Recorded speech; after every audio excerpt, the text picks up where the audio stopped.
Portanto, ligando o tema importante da subjetividade às matrizes que representam transformações lineares. Portanto, começando por definição. Portanto, se tivermos uma transformação T de vetores Rn em vetores de Rm linear, portanto, dada uma transformação que é uma regra linear, quando tivermos para todo o B do conjunto de chegada, portanto, o conjunto de chegada é Rm, todo o B em Rm, se para todo o B de Rm tivermos pelo menos um x que lhe corresponde, se tivermos pelo menos um x no conjunto de partida,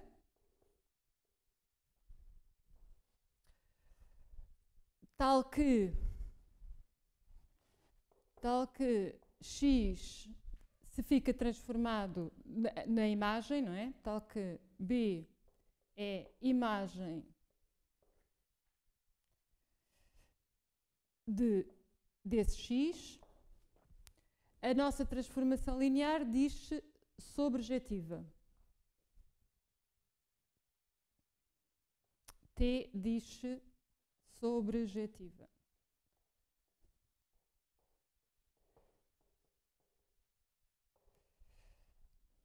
Portanto, a sobrejetividade está intimamente ligada com o conjunto imagem da transformação.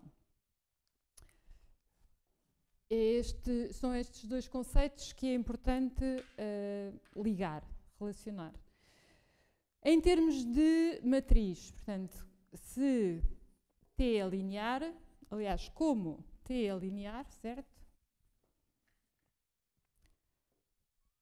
T é linear, portanto, T de x é igual à multiplicação por A do vetor x.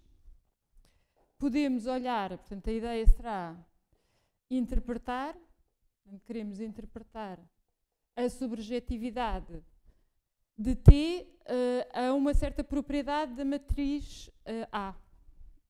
Interpretar sobrejetividade do T à custa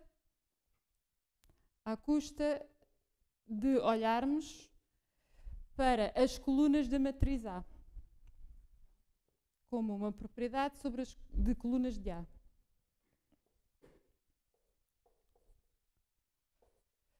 E se calhar é mais fácil de ver isto em exemplos das colunas de A. Experimentando, então, ler a sobrejetividade nas matrizes canónicas, portanto, as matrizes deduzidas a partir dos transformados dos vetores canónicos, chamam-se as matrizes canónicas. Portanto, a reflexão em R2 relativamente a x2, x1, é dada pela multiplicação por esta matriz, enquanto que a projeção em R3 no plano x2, x3 é dada pela matriz A, que tem primeira coluna nula, segunda coluna é o E2, terceira coluna é 3. Portanto, a reflexão é uma transformação linear sobrejetiva, enquanto que a projeção ortogonal é não sobrejetiva, ou não é sobrejetiva.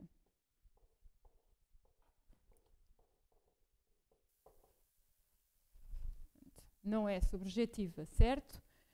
A propriedade que nós queremos usar é o facto de, quando a transformação é sobrejetiva, as colunas de A estão a gerar o espaço de chegada. Portanto, as colunas do A, que são os vetores 0, 1 e A2,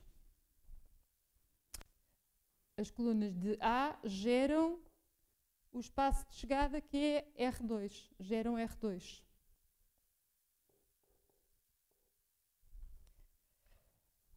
Portanto, porquê é que a projeção ortogonal não é sobrejetiva? Porque as colunas da matriz canónica, A1, A2 e A3, não estão a gerar o espaço de chegada que é o R3.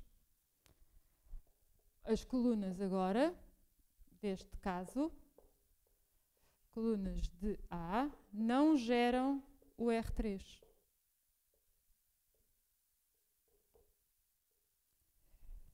E é este o critério, ou é um dos critérios mais importantes para a classificação da sobrejetividade. Portanto, é a matriz ter colunas que geram o espaço de chegada. Mais um exemplo da verificação da sobrejetividade, agora com transformações lineares dadas de uma maneira um pouco menos geométrica, mais abstrata. Portanto, usando as matrizes canónicas, certo? Portanto, a matriz para esta transformação linear constrói-se percebendo que T está a atuar de R4, portanto, estamos a construir vetores, imagens de 1, 2, 3, 4, portanto, de R4 para R3. Construindo a matriz que está a descrever o que está a acontecer aos vetores de R4, portanto, aquela nossa transformação é de vetores de R4 para R3. Identificamos deste lado os transformados através da quantidade de coordenadas, não é? Temos 3 coordenadas à chegada. Portanto, a nossa matriz é construída da seguinte maneira. A primeira coluna é o que acontece ao 1, 0, 0, 0. Portanto, o primeiro vetor canónico de R4. Portanto, o vetor é 1, fica transformado no vetor de coordenadas, portanto, notação de vetor coluna. Podemos já escrevê-la aqui, portanto, fica transformado no vetor com a primeira coordenada igual a 1, a segunda coordenada igual a 0, terceira coordenada igual a 0. Segundo vetor, portanto, agora continuando a construção, certo? Segundo vetor 0, 1, 0, 0, fica transformado no vetor de R3, 0, 1, 0. Terceiro vetor canónico, portanto, o vetor 0, 0, 1, 0, fica transformado no vetor menos 1, 1, 0. E, finalmente, o vetor canónico é 4, portanto, agora vamos fazer a transformação do último vetor canónico de R4, que fica transformado no vetor de R3 de coordenadas 0, 1, 2. Para esta transformação de vetores de R3 em R4, portanto, a transformação agora, deste lado, pega em vetores de R3 e produz vetores de R4. Portanto, neste caso, agora, ela vai ser mais alta do que larga, matriz. Portanto, pegamos no primeiro vetor canónico, no 1, 0, 0, que fica transformado em menos 2, 0, 0, 1. Segundo vetor canónico, 0, 1, 0. Fica transformado no vetor 0 para a primeira coordenada 1. Portanto, podemos voltar a separar para se ler melhor. Daqui temos as coordenadas, temos 4 coordenadas. Portanto, temos a primeira coordenada agora do 0, 1, 0 fica 0. Segunda coordenada 1. Terceira coordenada 0 e última coordenada menos 1. Portanto, segunda coluna é o T de E2. A última coluna será o transformado de 0, 0, 1. Portanto, 0, 0, 1 fica transformado no vetor de R4, 1, 1, segundo esta regra linear, menos 3, 0. Em termos de sobrejetividade, temos que olhar para as colunas das duas matrizes. Olhando para as colunas da primeira matriz, chamando-lhes A1, portanto este é o primeiro vetor, este é o segundo vetor coluna, terceiro vetor coluna e quarto vetor coluna. Portanto, as colunas desta matriz, em combinações lineares, portanto, as combinações lineares das 4 colunas, geram ou não, a pergunta é, geram ou não R3?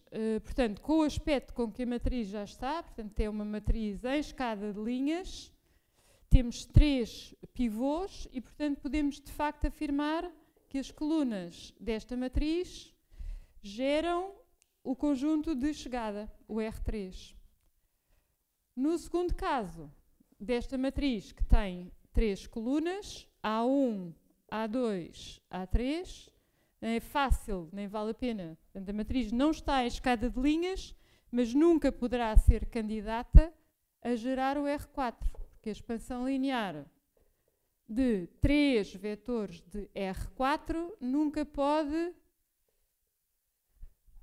ser o R4 propriamente dito. Portanto, conclusão, enquanto que esta transformação linear é sobrejetiva,